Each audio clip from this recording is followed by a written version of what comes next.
Controversial Scottish gender certificate ruling falls at the border, as transgender people set to still need UK document to be recognised elsewhere. Scotland approved a law to make it easier for trans people to change their gender.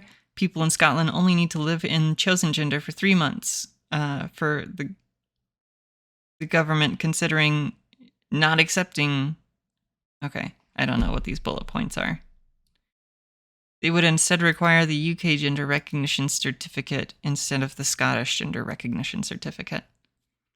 Let's dive into it, okay? Transgender people in Scotland may need to apply for a UK gender recognition certificate if they wish to be recognised in England and Wales. A controversial new law passed by the Scottish Parliament states that people will no longer need a medical diagnosis of gender dysphoria in order to legally change their gender and be given a gender recognition certificate. It will also lower the minimum age, not wage, for applicants from 18 to 16, and drop the time required for an applicant to live in their acquired gender from 2 years to 3 months, although with a subsequent 3-month reflection period. But UK government sources told The Times that if a medical diagnosis of gender dysphoria is not required, then Scotland would no longer be recognised by the rest of the UK as having a rigorous process for changing gender. A consequence of this would mean that people issued with a Scottish GRC would also have to apply for a UK certificate for it to be recognised south of the border. The UK government currently has a list of countries whose GRCs meet sufficient checks and balances for people who want to change their legal gender. Certificates from countries on the list are automatically recognised in the UK, but those not on the list have to apply for a UK certificate. Equalities Minister Kimmy Badenoch launched a review to update the list following the Scottish Parliament passing the gender bill last month. A UK government source told The Times this is just a procedural change and it was envisaged in the 2004 Act. It is not a new measure. It was done in 2011 and we are updating it for 2023. We are not discriminating against people from foreign countries with GRCs. If they arrive in this country with one from a country that has a less rigorous system than the UK, we're saying you should apply for a UK GRC, which is readily available. In 2011, Montenegro and Latvia were removed from the list of approved countries. It follows fears of gender tourism to Scotland from other parts of the UK where the law has not been changed.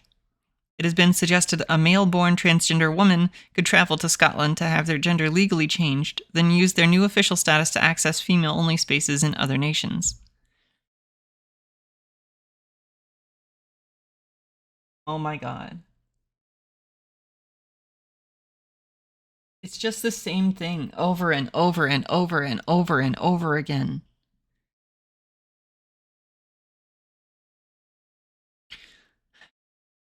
You know, the idea of gender tourism, that suggestion, it rings pretty true when you think of abortion tourism, right? The way that it works here in the States. When somebody lives in a state that abortion is illegal, they travel to a state where abortion is legal to get the abortion. Right? So I understand this, but the answer is to not make it harder, but to make it easier. Because if you recognize that people are going to do this anyway, you need to support those people, right? The reason that people do that, travel from the UK, is because, in my experience, to my knowledge, wait lists in the UK are extremely long, multiple years. And for trans people, especially when you first realize that you're trans, that's unacceptable. That's an unacceptable amount of time to have to live your life before starting hormones, before starting HRT, or before even being recognized as your preferred gender. It is believed that the legislation could make intimate same-sex care more difficult to guarantee, as there could be an increase in the number of health workers who have changed their gender. In single-sex schools, where policies on gender are decided independently, there are fears that they will be pressured to amend their admission rules. The age clause of the legislation, allowing people to change their gender from 16 to 18, means that more sixth formers could legally change their gender and request a place at a single-sex school. Government sources have previously told the Times that they feared the new law could be used to allow biologically male Scottish prisoners in English jails to demand to be placed in women's prisons. The government may now be gearing up to block the legislation from being enshrined into law. Under the Scotland Act, the UK government can challenge devolved legislation if it feels it impacts on national security or reserved matters.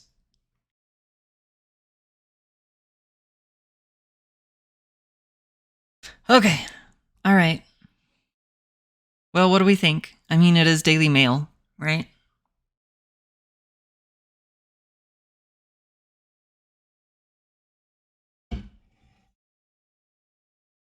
I don't know. Honestly, this seems like a little bit much. It seems like the UK government should just be a little bit more accepting of trans people. It seems like that's the bottleneck here. It seems like other countries are already on the same page, and the UK government is the only one that's not.